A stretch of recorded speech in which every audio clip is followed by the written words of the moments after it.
ഷിബുവിന്റെ കൊലപാതകവുമായി ബന്ധപ്പെട്ട് ആലപ്പുഴയിലെ ഷിബുവിന്റെ കൊലപാതകവുമായി ബന്ധപ്പെട്ട് സഭയിൽ പ്രതിപക്ഷം നൽകിയ അടിയന്തര പ്രമേയത്തിന് അനുമതി നിഷേധിച്ചു. ഷിബുവിൻ്റേത് രാഷ്ട്രീയ കൊലപാതകമല്ലെന്ന് രമേശ് ചെന്നിത്തല പറഞ്ഞു. ഇതേ തുടർന്ന് സഭയിൽ പ്രതിപക്ഷം ബഹളം തുടങ്ങി. നടുത്തളത്തിലേക്ക് പ്രതിപക്ഷം ഇറങ്ങുകയും മുദ്രാവാക്യം വിളിക്കുകയും ചെയ്യുന്നു. വിശദാംശങ്ങളുമായി നിയമസഭയിൽ നിന്നും ഷീജ ചേരുന്നു. ഷീജ, ഇക്കാര്യത്തിൽ ആഭ്യന്തരമന്ത്രി നടത്തിയ പ്രതികരണമാണോ പ്രതിപക്ഷത്തെ കൂടുതൽ ചൊടിപ്പിക്കുകയും ഇപ്പോൾ സഭയുടെ നടുത്തളത്തിലേക്ക് പോലും പ്രതിപക്ഷം ഇറങ്ങുകയും ചെയ്യുന്ന സാഹചര്യത്തിലേക്ക് പോയത്? ഇപ്പോഴത്തെ അവസ്ഥ എന്താണ്? പ്രജീഷ്, ആലപ്പുഴയിൽ CPM പ്രവർത്തകനായിട്ടുള്ള ഷിബു കൊല്ലപ്പെട്ട സാഹചര്യമായിരുന്നു ഇന്നിപ്പോൾ നിയമസഭയിൽ അടിയന്തര പ്രമേയമായി പ്രതിപക്ഷം കൊണ്ടുവന്നത്. ഈ വിഷയത്തിൽ ഇപ്പോൾ എന്തായാലും അടിയന്തര പ്രമേയത്തിന് അവതരണാനുമതി സ്പീക്കർ നിഷേധിച്ചിരിക്കുകയാണ്. ഇതിൽ പ്രധാനമായും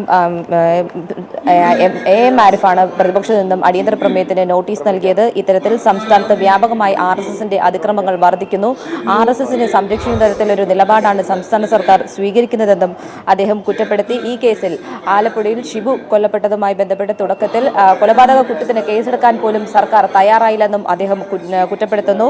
RSS സംഘത്തെ അതിരുവിട്ടാണ് സർക്കാർ സഹായിക്കുന്നത്. അതോടൊപ്പം തന്നെ സംസ്ഥാനത്ത് ഏതെങ്കിലും CPIM പ്രവർത്തകനാണ് കൊല്ലപ്പെടുന്നതെങ്കിൽ സർക്കാരിന് ഒരു കുഴപ്പവുമില്ല. എന്നാൽ ഏതെങ്കിലും RSSകാരനാണ് കൊല്ലപ്പെടുന്നതെങ്കിൽ ഉടൻ തന്നെ അവരെ സംരക്ഷിക്കാനായി സർക്കാർ രംഗത്തിറങ്ങുന്നുവെന്നും അദ്ദേഹം കുറ്റപ്പെടുത്തി. ഈ കേസ് നിലവിൽ ഒരു രാഷ്ട്രീയ കൊലപാതകമല്ല എന്ന് ഇതിന് മറുപടിയായി ആഭ്യന്തരമന്ത്രി പറഞ്ഞു. ഇത് പ്രതിപക്ഷ ബഹളത്തിന് ഇടയാക്കി. പ്രതിപക്ഷത്തു നിന്നും തുടക്കത്തിൽ ആഭ്യന്തരമന്ത്രി പറഞ്ഞത് ഇതൊരു രാഷ്ട്രീയ കൊലപാതകമല്ല, മറിച്ച് ഇതിൽ മയക്കുമരുന്ന് സംഘങ്ങൾ തമ്മിലുള്ള ഒരു സംഘർഷമാണ് ഇത്തരത്തിൽ ഈ മരണത്തിലേക്ക് കലാശിച്ചത് എന്ന് ആദ്യം അദ്ദേഹം പറയുകയുണ്ടായി. ഇത് പ്രതിപക്ഷത്തെ ഏറെ പ്രകോപിതരാക്കി. അവർ പ്രതിപക്ഷം ബഹളവുമായി സഭയുടെ നടുത്തളത്തിലിറങ്ങി പ്രതിഷേധിക്കുകയായിരുന്നു. ഇതേ തുടർന്ന് ആഭ്യന്തരമന്ത്രി തന്റെ നിലപാട് തിരുത്തുകയായിരുന്നു. ഇത് മയക്കുമരുന്ന് സംഘങ്ങൾ തമ്മിലുള്ളൊരു സംഘർഷമാണ് മരണത്തിലേക്ക് കലാശിച്ചത് എന്നല്ല താൻ ഉദ്ദേശിച്ചതെന്നും മയക്കുമരുന്ന് സംഘങ്ങൾ സ്ഥിരമായി അവിടെ സംഘർഷം നടത്താറുണ്ട്, ഇത് പോലീസിന് ഇതേക്കുറിച്ച് അറിവുള്ളത് തന്നെയാണ്. ഇവർക്കെതിരെ മയക്കുമരുന്ന് സംഘത്തിനെതിരെ പരാതി നൽകിയതാണ് ഷിബുവിന്റെ കൊലപാതകത്തിലേക്ക് കാര്യങ്ങൾ കൊണ്ടെത്തിച്ചതെന്നും അദ്ദേഹം കൂട്ടിച്ചേർത്തു. അതോടൊപ്പം തന്നെ സംസ്ഥാനത്ത് ഏത് രീതിയിലുള്ള അക്രമങ്ങൾ നടന്നാലും അതിനെതിരെ ശക്തമായുള്ളൊരു നിലപാട് തന്നെയാണ് സർക്കാരിൻ്റേത്. അത് RSS ആയാലും BJP ആയാലും CPM ആണെങ്കിലും ആരാണെങ്കിലും ആരുടെ ഭാഗത്തു നിന്നാണോ അക്രമങ്ങൾ ഉണ്ടാകുന്നത് അവർക്കെതിരെ ശക്തമായ നടപടിയെടുക്കുക എന്നുള്ളത് തന്നെയാണ് സർക്കാരിൻ്റെ നിലപാടെന്നും അദ്ദേഹം വ്യക്തമാക്കുകയുണ്ടായി. മറ്റൊന്ന് AM ആരിഫ് അദ്ദേഹത്തിൻ്റെ പ്രസംഗത്തിൽ സൂചിപ്പിച്ച ഒരു കാര്യം, സംസ്ഥാനത്ത് ഇടതുപക്ഷത്തിനെതിരെ മാത്രം UAPA ചുമത്താനുള്ള ചുമത്തുന്ന തരത്തിലുള്ള കാര്യങ്ങളാണ് ഇപ്പോൾ നടന്നു വരുന്നത്. പ്രത്യേകിച്ചും P ജയരാജനെതിരെ UAPA ചുമത്തിയത് എന്ന് പറയുന്നത് RSS അജണ്ടയുടെ ഭാഗമാണ്. ഇത്തരത്തിൽ RSS അജണ്ടകൾ സംസ്ഥാനത്ത് നടപ്പാക്കാനായി സംസ്ഥാന സർക്കാർ ഇതിന് കൂട്ടുനിൽക്കുന്നു എന്നും അദ്ദേഹം കുറ്റപ്പെടുത്തുകയുണ്ടായി. ഏതായാലും മന്ത്രിയുടെ മറുപടിയുടെ അടിസ്ഥാനത്തിൽ ഇപ്പോൾ അടിയന്തര പ്രമേയത്തിന് അവതരണാനുമതി നിഷേധിച്ചിരിക്കുകയാണ്. ഇതിൽ പ്രതിപക്ഷത്തു നിന്നും S ശർമ്മ ഇപ്പോൾ അടിയന്തര പ്രമേയത്തിന് അവതരണാനുമതി നിഷേധിച്ച സാഹചര്യത്തിൽ അദ്ദേഹം ഇപ്പോൾ സംസാരിച്ചുകൊണ്ടിരിക്കുകയാണ്. ഷിജ, സമീപകാല സംഭവങ്ങളിലടക്കം രണ്ട് തരത്തിലുള്ള ഇടപെടൽ, അത് RSSന്റെ കാര്യത്തിലായാലും അല്ലെങ്കിൽ സമീപകാലത്തെ വിഷയങ്ങളിലൊക്കെ തന്നെയായാലും ഈ കാര്യം തന്നെയാണോ ഇന്നിപ്പോൾ സഭയിൽ പ്രതിപക്ഷം ഉന്നയിക്കുകയും ചെയ്തത്? അതിന് ആഭ്യന്തരമന്ത്രി നൽകിയ മറുപടി അത് ഒരുപക്ഷെ പ്രതിപക്ഷത്തെ കൂടുതൽ പ്രകോപിപ്പിക്കുകയുമായിരുന്നു. ഇപ്പോഴെന്താണ് ഇക്കാര്യത്തിൽ പ്രതിപക്ഷം ശക്തമായ പ്രതിഷേധം സഭയിൽ തുടരാനുള്ള ഒരു നീക്കമാണോ നടത്തുന്നത്? ഈ വിഷയത്തിൽ പ്രത്യേകിച്ചും UAPA ചുമത്തുന്ന തരത്തിലുള്ള കാര്യങ്ങളിൽ ഇത്തരത്തിൽ RSS നടത്തുന്ന ഭീകരതയ്ക്കെതിരെ RSSകാർക്കെതിരെ ഒന്നും വ്യാപകമായി UAPA ചുമത്തുന്ന ഒരു നിലപാട് സംസ്ഥാന സർക്കാർ സ്വീകരിക്കുന്നില്ല. മറിച്ച് ഏതെങ്കിലും CPM പ്രവർത്തകർക്ക് നേരെ മാത്രമാണ് ഇത്തരത്തിൽ UAPA ചുമത്തുന്നത്. അത് കൃത്യമായ RSS അജണ്ടകൾ സംസ്ഥാന സർക്കാർ നടപ്പാക്കുന്നു എന്നുള്ളത് വ്യക്തമാക്കുന്നത് തന്നെയാണ് പ്രതിപക്ഷം പ്രധാനമായും ഉന്നയിക്കുന്നത്. ഇത്തരത്തിൽ ആലപ്പുഴയിൽ നടന്ന സംഭവവുമായി ബന്ധപ്പെട്ട് പ്രതികൾക്കെതിരെ ഒരു കൊലക്കുറ്റം പോലും രജിസ്റ്റർ ചെയ്യാൻ ഇതുവരെയും പോലീസ് തയ്യാറായിട്ടില്ല. എന്തുകൊണ്ടാണ് ഈ രീതിയിൽ കാര്യങ്ങൾ മുന്നോട്ട് പോകുന്നത്? അതേസമയം CPMകാർക്കെതിരെ വ്യാപകമായി UAPA ചുമത്തുന്നു. അതിന് ഏറ്റവും ഒടുവിലത്തെ ഉദാഹരണം P ജയരാജനെതിരെ UAPA ചുമത്തിയത് അദ്ദേഹത്തിനെതിരെ ഇത്തരത്തിൽ RSS കൃത്യമായി അവിടെ കണ്ണൂരിൽ നടത്തിയ ബൈടെക്കിന്റെ തീരുമാനപ്രകാരമാണ് P ജയരാജനെതിരെ ഇത്തരത്തിൽ UAPA സർക്കാർ ചുമത്തിയിരിക്കുന്നത്. ഇത് വ്യാപകമായ രീതിയിൽ ഇടതുപക്ഷത്തിനെതിരെ മാത്രമാണ് പ്രയോഗിക്കുന്നത് എന്നൊരു കാര്യം തന്നെയാണ് പ്രധാനമായും പ്രതിപക്ഷം മുന്നോട്ട് വെച്ചത്. എന്നാൽ ഈ വിഷയങ്ങളിലൊന്നും തന്നെ ആഭ്യന്തരമന്ത്രി രമേശ് ചെന്നിത്തല ചെന്നിത്തല മറുപടി നൽകിയില്ല. ആലപ്പുഴയിലെ CPM പ്രവർത്തകനായിട്ടുള്ള ഷിബുവിന്റെ കൊലപാതകവുമായി ബന്ധപ്പെട്ട് ഒരു ജില്ലാ പോലീസ് മേധാവിയുടെ നേതൃത്വത്തിൽ പ്രത്യേക അന്വേഷണ സംഘം രൂപീകരിച്ചിട്ടുണ്ട്. അവർ അന്വേഷണം നടത്തും എന്ന് മാത്രമാണ് അദ്ദേഹം വ്യക്തമാക്കിയിട്ടുള്ളത്. മറ്റു കാര്യങ്ങളൊന്നും തന്നെ അദ്ദേഹം മറുപടി പറയാൻ തയ്യാറായില്ല. ഷീജയാണ് വിവരങ്ങൾ നൽകിയത്. ആലപ്പുഴയിലെ ഷിബുവിന്റെ മരണവുമായി ബന്ധപ്പെട്ട കാര്യവിഷയത്തിൽ അടിയന്തര പ്രമേയത്തിന് നോട്ടീസ് നൽകിയെങ്കിലും അനുമതി നിഷേധിച്ചു. ഈ വിഷയത്തിലാണ് ഇപ്പോൾ പ്രതിപക്ഷം സഭയിൽ പ്രതിഷേധം ഉന്നയിക്കുന്നത്. സമീപകാല സംഭവങ്ങളിൽ RSSകാർ കൊല്ലപ്പെട്ടാൽ കടുത്ത നിയമവും എന്നാൽ സമാന സാഹചര്യത്തിൽ ഉണ്ടാകുന്ന സംഭവങ്ങളോട് മറ്റൊരു രീതിയിലുള്ള ഇടപെടലും സർക്കാരിൻ്റെ ഭാഗത്തുനിന്ന് ഉണ്ടാകുന്നു എന്ന് പ്രതിപക്ഷം സഭയിൽ ഉന്നയിച്ചു. ആഭ്യന്തരമന്ത്രി അതേസമയം ഇത് രാഷ്ട്രീയ കൊലപാതകമല്ല, പകരം മയക്കുമരുന്ന് മാഫിയയുമായി ബന്ധപ്പെട്ടുണ്ടായ അത്തരത്തിലുള്ള കൊലപാതകം ആണ് എന്ന രീതിയിൽ ചിത്രീകരിക്കാൻ ശ്രമം നടത്തി, പ്രതികരണം നടത്തി. ഇപ്പോൾ അതിൽ പ്രതിഷേധിച്ചു കൂടിയാണ് ഇപ്പോൾ സഭയിൽ പ്രതിപക്ഷം വലിയ തോതിൽ പ്രതിഷേധം ഉന്നയിക്കുകയും നടുത്തളത്തിലേക്ക് അടക്കം ഇറങ്ങി പ്രതിഷേധിക്കുകയും ചെയ്യുന്നത്. മറ്റു വാർത്തയിലേക്ക് പോകുന്നു. ചട്ടം ലംഘിച്ച് കോൺഗ്രസ് നേതാവിന്റെ മകന് പോലീസിൽ നിയമനത്തിന് നീക്കം. KPCC അംഗവും മുഖ്യമന്ത്രിയുടെ വിശ്വസ്തനുമായ KT ജെയിംസിന്റെ മകൻ റോബിന് നിയമനം നൽകാനാണ് നീക്കം. സ്പോർട്സ് കോട്ട വഴി നിയമനം നടത്താൻ പ്രായപരിധിയിൽ ഇളവ് നൽകി. 25 വയസ്സാണ് പ്രായപരിധി. അതേസമയം റോബിന് 28 വയസ്സാണ് പ്രായം. മികച്ച കായിക താരങ്ങളെ തഴഞ്ഞാണ് റോബിന് നിയമനം നൽകാൻ നീക്കം നടന്നത്. റോബിന് വേണ്ടി സർക്കാർ ഇറക്കിയ പ്രത്യേക ഉത്തരവിന്റെ പകർപ്പ് പീപ്പിൾ TV പുറത്തുവിട്ടു. KPCC അംഗവും മുഖ്യമന്ത്രി ഉമ്മൻചാണ്ടിയുടെ വിശ്വസ്തനുമായ KT ജെയിംസിന്റെ മകൻ റോബിൻ ജെയിംസിനാണ് ചട്ടങ്ങൾ ലംഘിച്ച് പോലീസ് സേനയിൽ നിയമനം നൽകാൻ നീക്കം നടക്കുന്നത്. സ്പോർട്സ് കോട്ട വഴി നിയമനം നൽകാനാണ് നീക്കം. 18 വയസ്സ് മുതൽ 25 വയസ്സ് വരെയാണ് സ്പോർട്സ് കോട്ട വഴിയുള്ള പ്രവേശനത്തിനായുള്ള പ്രായപരിധി. എന്നാൽ റോബിൻ 28 വയസ്സായി എന്ന് അദ്ദേഹത്തിന്റെ ബയോഡാറ്റയിൽ നിന്നും വ്യക്തമാകുന്നുണ്ട്. പ്രായപരിധി കഴിഞ്ഞ റോബിനെ പോലീസിന്റെ ബാസ്കറ്റ്ബോൾ ടീമിൽ തിരികെ കയറ്റാൻ പ്രത്യേക ഉത്തരവിറക്കിയിരിക്കുകയാണ് സംസ്ഥാന സർക്കാർ. റോബിന് പ്രായപരിധിയിൽ ഇളവ് നൽകിക്കൊണ്ട് ആഭ്യന്തര വകുപ്പ് പുറപ്പെടുവിച്ച ഉത്തരവിന്റെ പകർപ്പ് പീപ്പിളിന് ലഭിച്ചു. കായിക രംഗത്ത് പ്രത്യേക മികവൊന്നും പുലർത്താത്ത റോബിന് മുഖ്യമന്ത്രിയുടെ ഇടപെടലിനെ തുടർന്നാണ് പ്രത്യേക ഉത്തരവിലൂടെ പോലീസിൽ ജോലി ലഭിക്കാനുള്ള വഴിയൊരുങ്ങിയിരിക്കുന്നത്. റോബിന്റെ സർട്ടിഫിക്കറ്റ് പരിശോധന കഴിഞ്ഞ ദിവസം പൂർത്തിയായി. അതേസമയം കബഡി ഉൾപ്പെടെയുള്ള മത്സര ഇനങ്ങളിൽ കേരളത്തിന് വേണ്ടി മികച്ച പ്രകടനം കാഴ്ചവെച്ച കായിക താരങ്ങളിൽ ചിലർക്ക് 25 വയസ്സ് പൂർത്തിയായെന്ന് കണ്ടെത്തി അവസരം നിഷേധിക്കുകയും ചെയ്തിട്ടുണ്ട്. അർഹരായവരെ തടഞ്ഞ് അനർഹരായവരെ രാഷ്ട്രീയ സ്വാധീനം വഴി ജോലിയിൽ പ്രവേശിപ്പിക്കുന്നതിനെതിരെ കായിക താരങ്ങൾക്കിടയിൽ പ്രതിഷേധം ഉയർന്നിട്ടുണ്ട്. PV കുട്ടൻ, കോഴിക്കോട്. JNU വിഷയത്തിൽ അഭിഭാഷക കമ്മീഷൻ ഇന്ന് സുപ്രീം കോടതിയിൽ റിപ്പോർട്ട് സമർപ്പിക്കും. കനയ്യയുടെ അറസ്റ്റിനെതിരെ പ്രതിഷേധം ശക്തമാകുന്നു.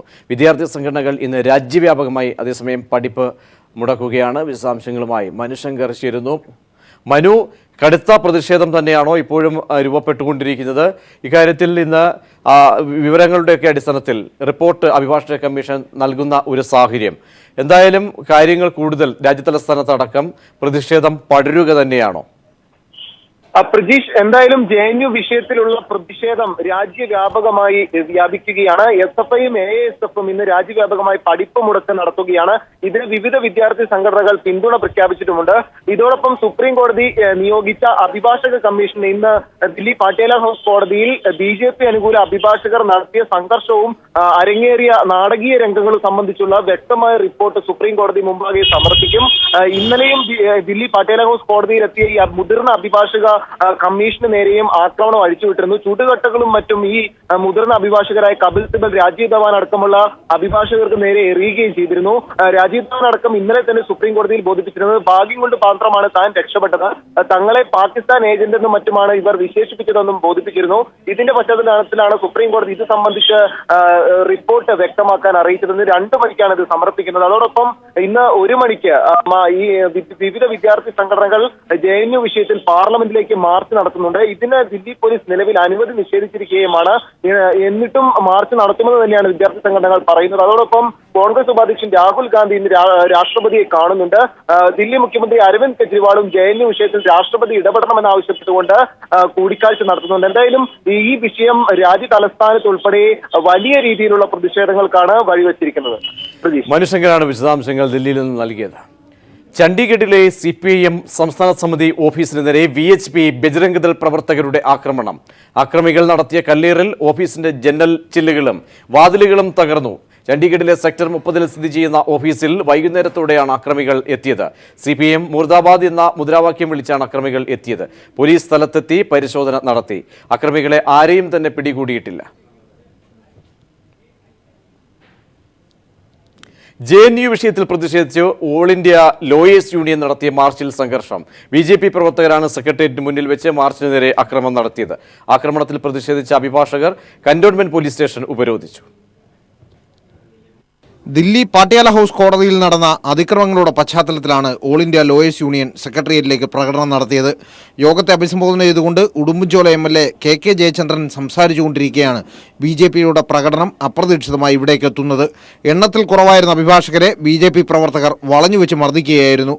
മർദ്ദനത്തിൽ വനിതാ അഭിഭാഷകരായ പത്മിനി റോസ്, റജീന വിൻസെന്റ്, കൃഷ്ണകുമാരി, വത്സ വർഗീസ്, T ഗീനാകുമാരി, ജീന എന്നിവർക്കും നേതാക്കളായ പള്ളിച്ചൽ പ്രമോദ്, അംശു വാമദേവൻ എന്നിവർക്കും മുതിർന്ന അഭിഭാഷകൻ PK ഗോപിനാഥൻ നായർക്കും പരിക്കേറ്റു.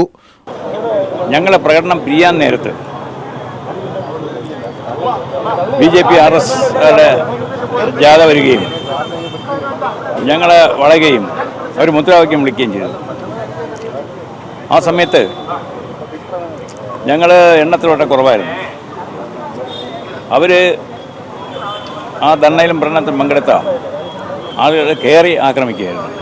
BJP നേതാക്കളായ VV രാജേഷ്, S സുരേഷ്, കേശവദാസുപുരം വിക്രമൻ എന്നിവരുടെ നേതൃത്വത്തിലാണ് അക്രമം നടന്നതെന്ന് അഭിഭാഷകർ കന്റോൺമെന്റ് പോലീസിന് മൊഴി നൽകി. മർദ്ദനമേറ്റതിനെ തുടർന്ന് അഭിഭാഷകർ കന്റോൺമെന്റ് പോലീസ് സ്റ്റേഷൻ ഉപരോധിച്ചു. പ്രതികളെ ഉടൻ പിടികൂടാമെന്ന പോലീസിന്റെ ഉറപ്പിനെ തുടർന്ന് ഉപരോധം അവസാനിപ്പിച്ചു. മർദ്ദനത്തിൽ പ്രതിഷേധിച്ച് അഭിഭാഷകർ നാളെ വഞ്ചിയൂർ കോടതി ബഹിഷ്കരിക്കും. News bureau, Thiruvananthapuram. CPM കേന്ദ്ര കമ്മിറ്റി യോഗം ഇന്ന് ദില്ലിയിൽ തുടരും. നിലവിലെ ദേശീയ രാഷ്ട്രീയ സ്ഥിതിഗതികൾ യോഗം വിലയിരുത്തും. JNU വിദ്യാർത്ഥികൾക്ക് നേരെയുള്ള RSS വേട്ടയാടലും ഭരണ പിന്തുണയോടെ രാജ്യത്തെ BJP നടത്തുന്ന വർഗീയ ധ്രുവീകരണവും കേന്ദ്ര കമ്മിറ്റിയിൽ ചർച്ചയാകും. അടുത്തുവരുന്ന കേരളം, പശ്ചിമബംഗാൾ സംസ്ഥാനങ്ങളിലെ തെരഞ്ഞെടുപ്പ് ഒരുക്കങ്ങളും കേന്ദ്ര കമ്മിറ്റി യോഗത്തിൽ വിലയിരുത്തും. CPI സംസ്ഥാന സെക്രട്ടറി കാനൻ രാജേന്ദ്രൻ നയിക്കുന്ന ജനകീയ യാത്ര ഇന്ന് തിരുവനന്തപുരത്ത് സമാപിക്കും. ജനുവരി 27 മഞ്ചേശ്വരത്ത് നിന്നും പുറപ്പെട്ട യാത്ര 14 ജില്ലകളിലും പര്യടനം പൂർത്തിയാക്കിയാണ് ഇന്ന് സമാപനത്തിലേക്ക് കടക്കുന്നത്. സമാപന പൊതുസമ്മേളനം CPI ദേശീയ സെക്രട്ടറി D രാജ MP ഉദ്ഘാടനം ചെയ്യും. സോളാർ കമ്മീഷൻ മുൻപാകെ സരിത നായർ ഇന്ന് വീണ്ടും ഹാജരാകും. സരിതയെ ഇന്ന് ആര്യാടൻ മുഹമ്മദിന്റെ അഭിഭാഷകൻ ക്രോസ് വിസ്താരം ചെയ്യും. ഇതിനുശേഷം പോലീസ് അസോസിയേഷൻ അഭിഭാഷകനും സർക്കാർ അഭിഭാഷകനും സരിതയെ വിസ്തരിക്കും. നേരത്തെ മുഖ്യമന്ത്രിയുടെ അഭിഭാഷകൻ സരിതയെ വിസ്തരിച്ചിരുന്നു. അവശേഷിക്കുന്ന തെളിവുകൾ കമ്മീഷന് കൈമാറുമെന്ന് സരിത അറിയിച്ചിട്ടുണ്ട്.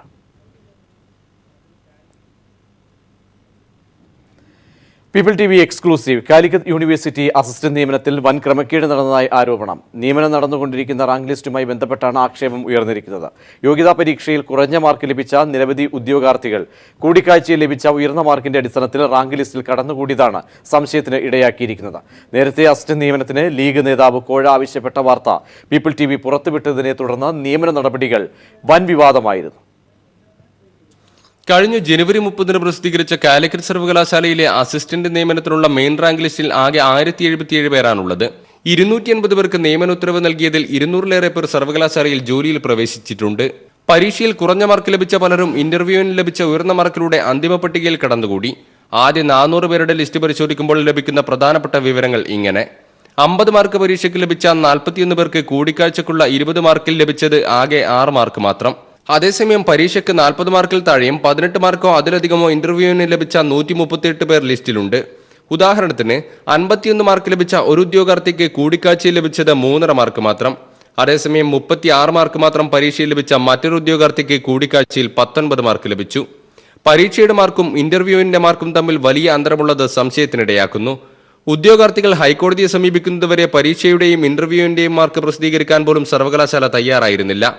അസിസ്റ്റന്റ് നിയമനത്തിനായി ലീഗ് നേതാവ് 15 ലക്ഷം രൂപ കോഴ ആവശ്യപ്പെടുന്നത് നേരത്തെ ദൃശ്യങ്ങൾ സഹിതം പീപ്പിൾ TV പുറത്തുവിട്ടിരുന്നു.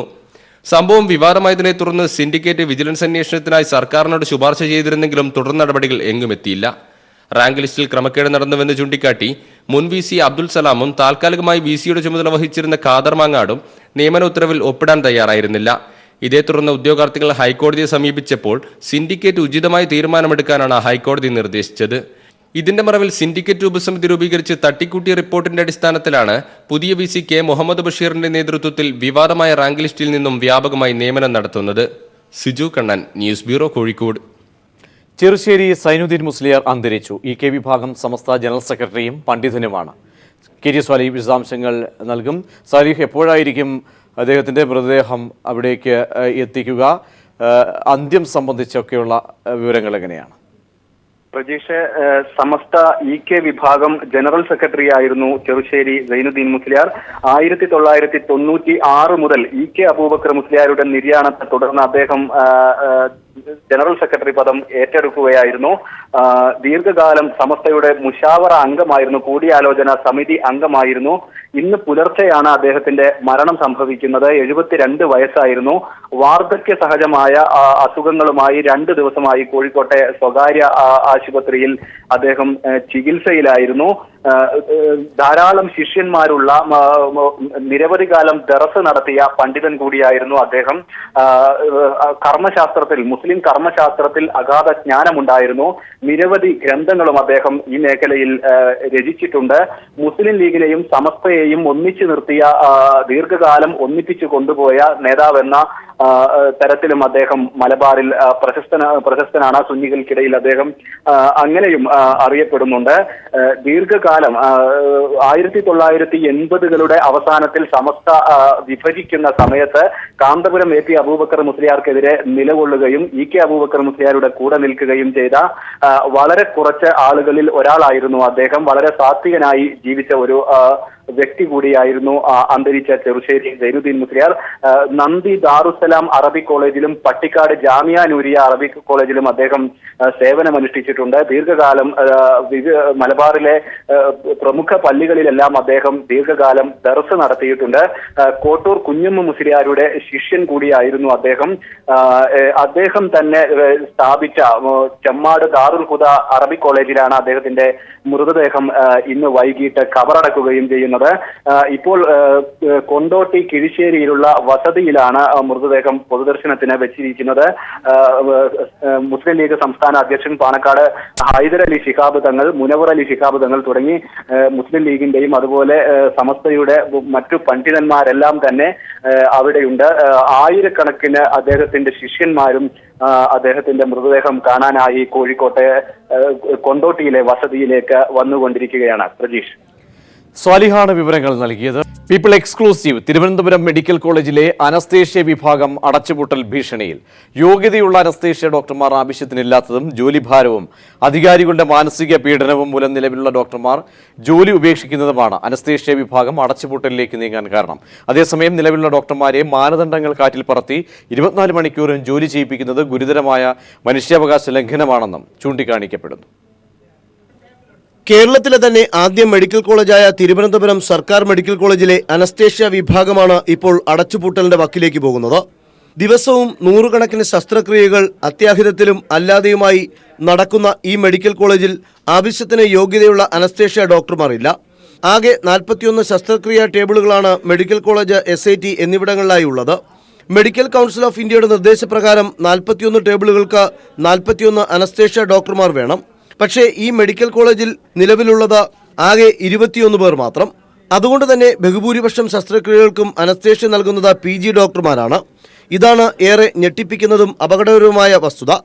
യോഗ്യതയില്ലാത്ത അനസ്തേഷ്യ ഡോക്ടർമാർ നൽകുന്ന ഗുണനിലവാരമില്ലാത്ത അനസ്തേഷ്യ പല രോഗികളുടെയും മരണത്തിനും ആരോഗ്യനില തകരാറിലാകുന്നതിനും കാരണമാവുകയാണ്. PG ഡോക്ടർമാർ അനസ്തേഷ്യ നൽകിയതിലൂടെ കഴിഞ്ഞ മാസവും രോഗികൾ മരിച്ചിട്ടും അധികൃതർ ഇക്കാര്യത്തിൽ അലംഭാവം കാട്ടുന്നതായും ആക്ഷേപമുണ്ട്. നിലവിലുള്ള ഡോക്ടർമാർക്ക് ഇപ്പോൾ 24 മണിക്കൂറും ഡ്യൂട്ടിയാണ്.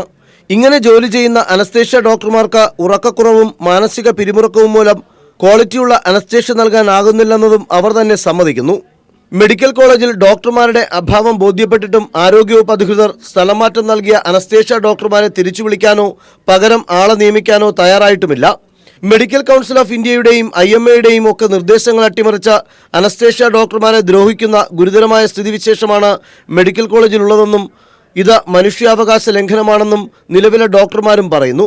ഇതിനൊക്കെ പുറമെ മെഡിക്കൽ കോളേജിലെ ഓപ്പറേഷൻ തിയേറ്ററുകളിൽ സ്കാവഞ്ചിംഗ് സിസ്റ്റം ഇല്ലാത്തത് അപകടകരമായ സ്ഥിതിയിലേക്കാണ് വിരൽ ചൂണ്ടുന്നത്. മെഡിക്കൽ കോളേജിലെ അനസ്തേഷ്യ വിഭാഗത്തിൽ ആവശ്യത്തിന് ഡോക്ടർമാർ ഇല്ലാത്തതും PG ഡോക്ടർമാരെ ഉപയോഗിച്ചുകൊണ്ട് അനസ്തേഷ്യ നടത്തുന്നതും 100 കണക്കിന് രോഗികളുടെ ജീവനെയാണ് സാരമായി ബാധിക്കുന്നത്. എന്നിട്ടും അധികാരികൾ കണ്ണു തുറക്കുന്നില്ല. പുതിയ ഡിപ്പാർട്ട്മെൻറ്റുകൾ ആരംഭിക്കുമ്പോഴും ഉള്ള ഡിപ്പാർട്ട്മെൻറ്റുകളിൽ ആവശ്യത്തിന് സംവിധാനമോ ഡോക്ടർമാരെയോ ഒരുക്കാൻ അധികൃതർ തയ്യാറാകുന്നുമില്ല. ക്യാമറാമാൻ ദേവദത്തിനൊപ്പം സുനിൽ അരുമാനു.